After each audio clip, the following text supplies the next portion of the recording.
My name is Father Chris Jabinski, and I'm the rector here at Christ Episcopal Church in Chaptico. In the Episcopal tradition, rector is the main priest or chief priest. This church has been here for 283 years. Our parish goes back all the way to 1640, but it's been on this site since 1736. Now, this isn't the original site. Dr. Thomas Gerard was one of the early settlers here in the 1630s, and he was raised as a Roman Catholic, but he wanted to build an Anglican church for his wife. So he built a small chapel for his wife and their servants, and it was located over in what's now present-day Avenue, Maryland, over in the 7th District. It was about 1640, 1642 when that church was built. But later in the 1700s, it was felt that they wanted to find a location that was more central in the county. So they built a church here in 1736. This church originally had a center aisle down the middle. It had two doors on the sides where the windows are located in the middle. But after the War of 1812, when there was so much damage done to the church, when they rebuilt it in the 1830s, they rebuilt it with the style that you can see with the pews pushed together in no center aisle. The bell tower was added in 1913, and the stained glass windows were added in the very early 1900s. Rear Admiral Lord George Cockburn, who was the second in command of the entire battle, sailed up and down the Chesapeake and also sailed here to Chaptico. Chaptico was a at one time thriving seaport, probably one of the third largest seaports in Maryland at the time.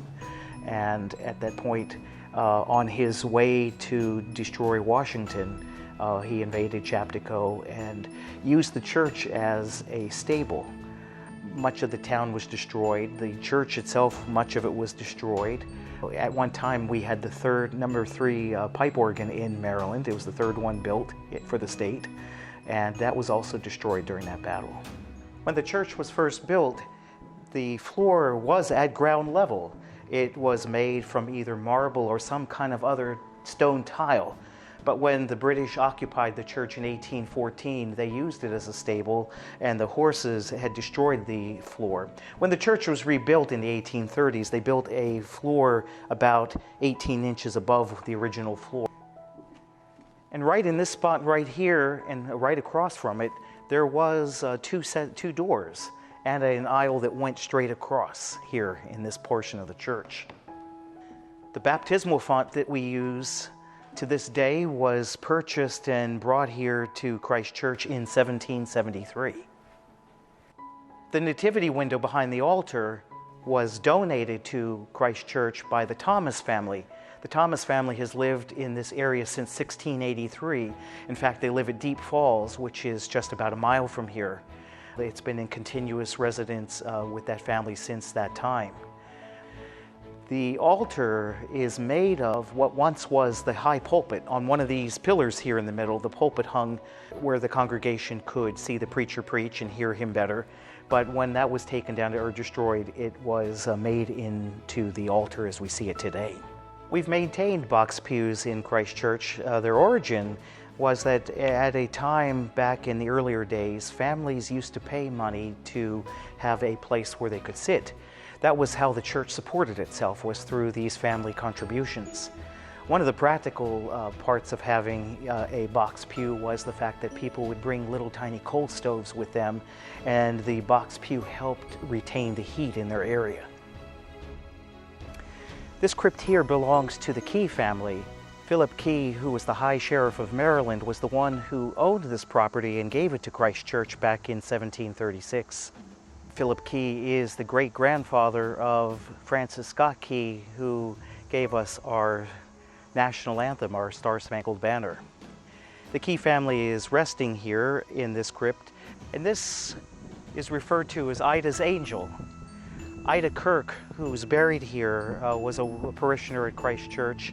Most notably, she was known for being a philanthropist here in the county, and one day she and the rector's wife, the priest's wife, went on a trip back in 1933, and What happened was they were only about 2 miles away from Christ Church when the car exploded, and it found out that a bomb had been placed under her car in 1933.